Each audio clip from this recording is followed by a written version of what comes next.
Good morning students. आज हम माखनलाल चतुर्वेदी का कवि परिचय पढ़ेंगे। माखनलाल चतुर्वेदी का जन्म मध्य प्रदेश के होशंगाबाद जिले के बावे गांव में हुआ। सन 1889 में हुआ।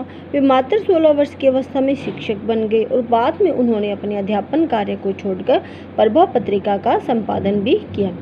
वे एक देशभक्त, कवि और प्रखर पत्रकार भी थे। उन्होंने करमवीर और प्रताप पत्रों का संपादन भी किया और सन 1968 में उनका देहांत हो गया। हेमकिरीटिनी, साहित्य देवता, हिमतरंगिणी, वेणुलो गूंजे धरा उनकी प्रमुख काव्य कृतियाँ हैं। उन्हें पद्म भूषण और साहित्य अकादमी पुरस्कार से सम्मानित किया गया, जो श्रेष्ठ कवियों को दिया जाता है। माखनलाल चतुर्वेदी की रचनाएं राष्ट्रीय भावना से युक्त है। स्वतंत्रता की चेतना के साथ साथ देश के लिए त्याग और बलिदान का जो पुट है वो इनकी कविताओं में देखने को मिलता है। इसीलिए उन्हें एक भारतीय आत्मा भी कहा जाता है, क्योंकि उन्होंने राष्ट्रीय और देशभक्ति से संबंधित कविताओं का संग्रह किया। इस उपनाम से उन्होंने कई कविताएं भी लिखी है। कौन सा उपनाम? भारतीय आत्मा। वे एक कवि, कार्यकर्ता थे और स्वाधीनता आंदोलन के दौरान कई बार जेल भी गए। उन्होंने भक्ति, प्रेम और प्रकृति संबंधी कविताएं भी लिखी हैं।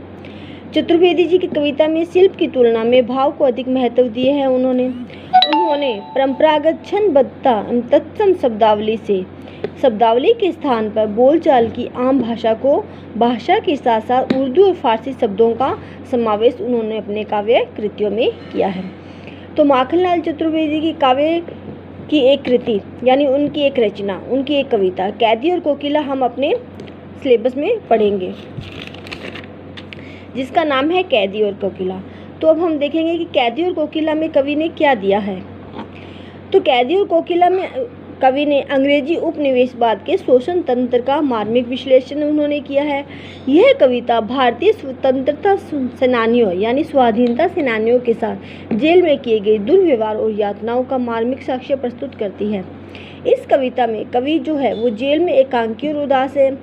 कोकिल से अपने मन का दुख, असंतोष और अंग्रेजी शासन के प्रति अपने आक्रोश को व्यक्त करते हुए वह यह कविता लिखता है और कोयल से कहता है कि यह मधुर गीत गाने का नहीं बल्कि मुक्ति के गीत सुनाने का समय है।